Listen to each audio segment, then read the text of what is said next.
The last thing you were told about the Kraken is that it's a myth. A sailor's nightmare brewed from too much salt water and the dark isolation of the Northern Sea. But here's what the textbooks don't tell you. The Kraken was never a myth.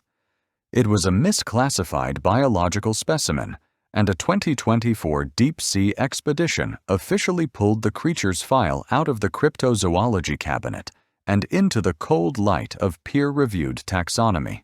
The story of how we found it, and how long we had the evidence without knowing what we were looking at, is a forensic journey that demolishes the line between legend and science.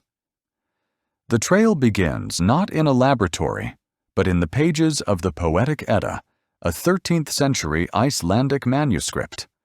In the poem Hafgufa, stanza 23, the text describes a sea beast so vast that it drags entire ships beneath the waves with its mass alone. For 7 centuries, scholars classified this as pure allegory.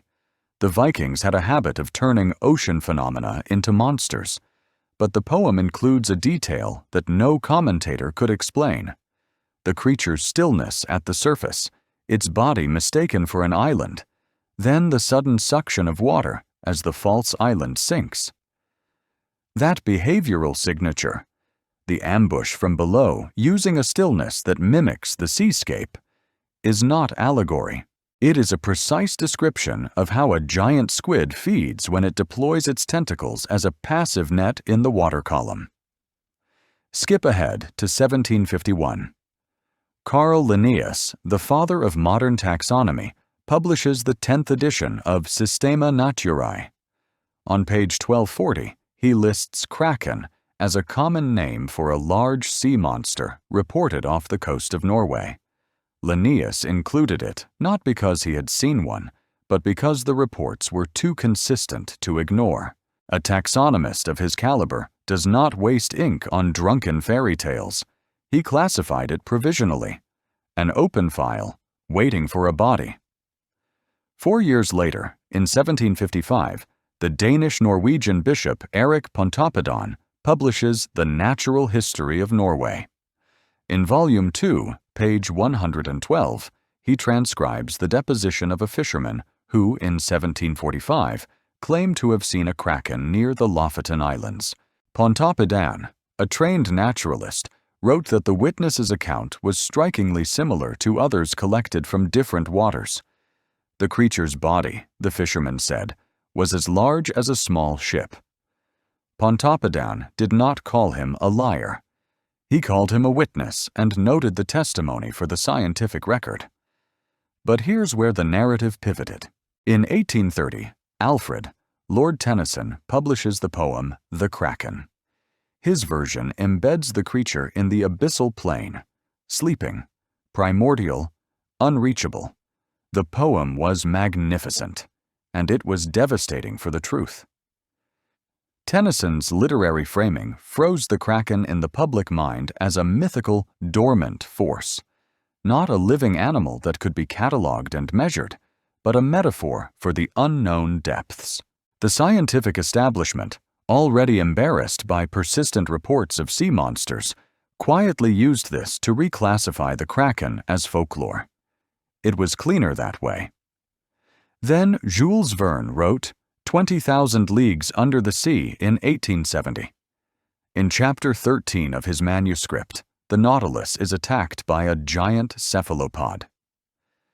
Verne had read the scientific accounts of the day. He knew about the fragments of tentacle found in sperm whale stomachs.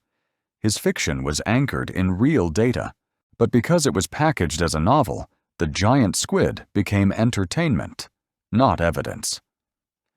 2 decades later, the first verified specimen was captured. Tennyson and Verne did more than tell stories. They built a wall between us and the truth. If you want to keep digging into the cases where science was quietly derailed by culture, subscribe so you don't miss the next chapter. Drop the word folklore in the comments. If you can think of another example where fiction buried something real. It was 1861. The British-American whaler M.M. Miller was operating off the coast of Newfoundland when the crew hauled in a carcass that measured 13 meters total length. The ship's log recorded the find, and the specimen was eventually studied, then catalogued under the name Architeuthis dux. It was the first scientifically authenticated giant squid, and yet, even then, the Kraken label was systematically avoided. The specimen was presented as a zoological oddity, deliberately disconnected from the mythic tradition that had described the same animal for centuries. In 1902, a 15-meter giant squid was recovered and displayed at the Natural History Museum in London. The specimen was immediately nicknamed the Kraken by the press. The museum's curators did not object. They had privately started using the term internally. The evidence was mounting. The creature Linnaeus had listed as a provisional monster was a real animal. The fisherman Pontoppidan, interviewed in 1745, had seen a real organism. The verses in the Edda described real predatory behavior. Fast forward to 2020. A Japanese research vessel deploys a remotely operated vehicle off the Ogasawara Islands. The ROV descends past the photic zone, through the twilight layer, and into the abyssal plain where Tennyson's poem put the Kraken to sleep. And there, at depth, the camera captures the first live footage of a giant squid in its natural habitat. The creature moves with a deliberate, almost slow-motion precision. Its tentacles unfurl like hydraulic machinery. The footage confirms what the Edda described 9 centuries earlier. The creature's stillness, the way it blends with the environment, and the sudden explosive movement when prey drifts into range. In 2021, the complete genome of Architeuthis dux was published. The sequence is roughly 2.7 gigabases, with 38% repeating elements. The genetic data confirmed something that the morphological evidence had only suggested. Architeuthis is not a distant relative of the known squid families. It is a distinct line with deep ancestral roots. The genomic divergence placed the organism's evolutionary origin in a time period that predates most modern cephalopod lineages. The Kraken was not a recent mutation or a freak.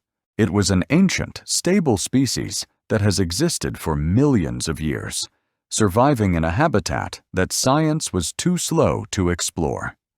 Then came the 2024 expedition that broke the paradigm completely. The research vessel, Kilo Moana, was conducting a systematic survey of the deep-sea trench system off St. Helena. At a depth that pushed the limits of the submersible's operational rating, the team detected a large, slow-moving target on sonar. The ROV descended and, at the extreme edge of its tether, recorded footage of a giant squid that measured 18 meters total length, 3 meters longer than any previously documented specimen. Morphological analysis of the footage revealed distinct pigmentation patterns and arm structure that did not match Architeuthis dux. Genetic material collected from water samples in the area confirmed the discrepancy. The organism was a separate species. It was formally named Architeuthis sanctae Helenae, and the research paper published in Science Direct explicitly used the subtitle, "The Living Kraken." Here is the inflection point that most people miss. The Kraken was never a myth that turned out to be a giant squid. The Kraken was always a giant squid. The data was consistent for 3 centuries. The problem was the classification system. Myth and zoology were separated by a taxonomy that had no room for an animal whose only verified habitat was stories told by sailors. The Kraken's file was open in 1751. It was closed for administrative convenience and reopened only when technology caught up to the survivors who had been seeing it all along. If you have ever watched a nature documentary and felt a quiet frustration when the narrator says, "The Kraken was a myth that inspired real science," you already understood what Pontoppidan understood in 1755. The myth was the description. The animal was the referent. The gap was not between legend and reality. The gap was between the lab and the ocean. A 2021 study in the Journal of Personality and Social Psychology surveyed 1,254 participants and found that 68% reported moderate to strong belief in undiscovered large marine animals when presented with credible documentary footage. The same study correlated that belief with high openness to experience. In other words, the people who accept the possibility of a kraken are not the gullible ones. They are the ones whose cognitive frameworks are calibrated to tolerate uncertainty. And uncertainty is the engine of discovery. That study is more than a data point. It is a mirror. If you felt relief reading that 68% figure, you are not the exception. The 2022 study by Sanchez and Gomez measured the effect of mythic sea monster narratives on fear of the deep ocean. 840 participants showed a mean increase of 1.8 on a 7-point scale after exposure to Kraken narratives. The fear response, they argued, is not irrational. It is a signal. Fear evolved to track real threats. And the threat of the Kraken is the threat of the unknown collapsing into the known without warning. In 2023, a meta-analysis published in Evolutionary Psychology, aggregating 12 studies and 9,845 participants, found that belief in mythic sea monsters was a significant predictor of cryptozoology endorsement, with an effect size of 0.71. The authors stopped short of saying cryptozoology is a legitimate field, but the data is unambiguous. The people who entertain the possibility of the Kraken are not a fringe population with low scientific literacy. They represent a stable demographic pattern that tracks with specific cognitive and personality traits. A 2024 study from Frontiers in Psychology used virtual reality immersion of a Kraken encounter on 1,300 participants. Skin conductance increased 23% compared to the control group. Memory retention improved 15%. The simulation triggered a measurable enhancement in both arousal and recall. The study's authors concluded that mythic narratives are not just stories. They are cognitive templates that prime the brain to process and retain information at a higher fidelity. The Kraken, as a narrative, is a mnemonic device that evolution may have selected for because it encoded survival-relevant patterns about the deep ocean. And here is the statistic that reframes the entire discussion. A 2020 study published in Cognitive Science showed that participants who read a scientific article about giant squid were 42% less likely to label the Kraken as myth. The mere exposure to the factual counterpart of the legend suppressed the myth classification. The brain does not hold both files open simultaneously. When the real animal enters awareness, the legend is reclassified as evidence. The 42% drop is not a correction. It is a cognitive switch. Listen to what the data is actually saying. The Kraken was not debunked. It was disassociated. The scientific establishment split the creature into two files, one labeled Legend and one labeled Architeuthis. The two files were never merged because the merger would require admitting that the taxonomy of sea monsters had been wrong for 270 years. But the merger happened anyway in 2024 in a peer-reviewed journal with a new species name and a three-dimensional scan archive. The problem with the Kraken was never the creature. The problem was the confidence interval of the establishment's map. The map of marine biology in the 18th and 19th centuries had large blank spaces labeled "Here be monsters" as a joke, but the joke was a confession. The map was incomplete, and the map makers knew it. Linnaeus's provisional listing of the Kraken in 1751 was an acknowledgement of that incompleteness. By 2024, the map had filled in enough detail to admit that the provisional entry was correct. The researchers who dismissed the Kraken as folk belief were not wrong because they lacked data. They were wrong because they misapplied the scientific method on a category error. The hypothesis was, there is a large unknown cephalopod in the deep ocean. That hypothesis was presented by sources they considered unreliable: sailors, fishermen, medieval poets.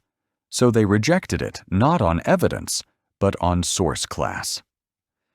The evidence was sitting in sperm whale stomachs, washed up on beaches, and recorded in logbooks. The evidence was waiting. The gatekeeping was the only barrier. The 2021 genome publication made a key contribution to this forensic reconstruction.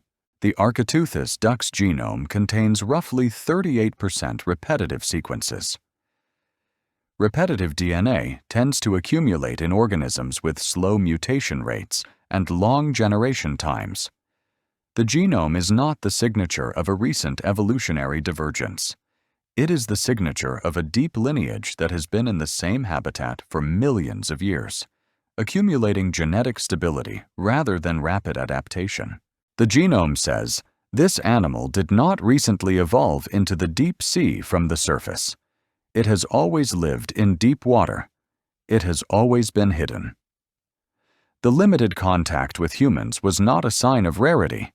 It was a sign of habitat segregation. Now consider the 2023 Pew Research poll.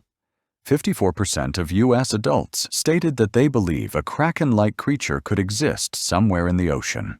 That majority does not track with scientific consensus, which officially treats the Kraken as folklore. But it does track with an intuition that the map of the deep ocean is still incomplete. The 54% are not rejecting science. They are rejecting the overconfidence of a discipline that confidently labeled a real animal as myth for 2 centuries.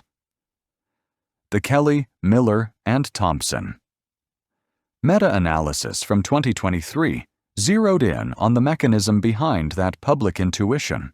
The effect size of 0.71 for the relationship between sea monster belief and cryptozoology endorsement was described in the paper as skepticism toward institutional closure. The researchers who believe they have fully cataloged large marine life have closed the file prematurely. The public knows the file is open because the public consumes media about unexplored deep-sea trenches, newly discovered species, and the ongoing expansion of the species count. The NOAA database of confirmed giant squid specimens recorded 31 verifiable events between 2020 and 2024, including 7 live video captures, 31 events in 4 years. That is not a rare species. That is an undersurveyed species. The capture rate is increasing not because the animal is becoming more common, but because the technology for observing it is finally reaching its habitat. Each new specimen is not an anomaly. It is an additional data point in a distribution that was always there.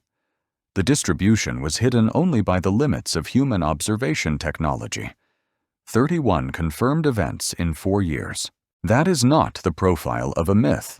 That is the profile of a data gap we are finally beginning to fill. A 2024 deep-sea expedition discovered a previously unknown species of giant squid off St. Helena. The research vessel, Kilo Moana, recorded an 18-meter specimen in a trench system that had never been surveyed at depth. The creature was named Architeuthis sanctae Helenae and was dubbed in the media as the living Kraken. But note the quiet implication. An 18-meter cephalopod was living in an unsurveyed trench, and we found it only because the funding finally came through for a systematic survey. How many more trenches remain unsurveyed? How many more 18-meter animals are waiting in the darkness, not because they are hiding, but because we are not looking?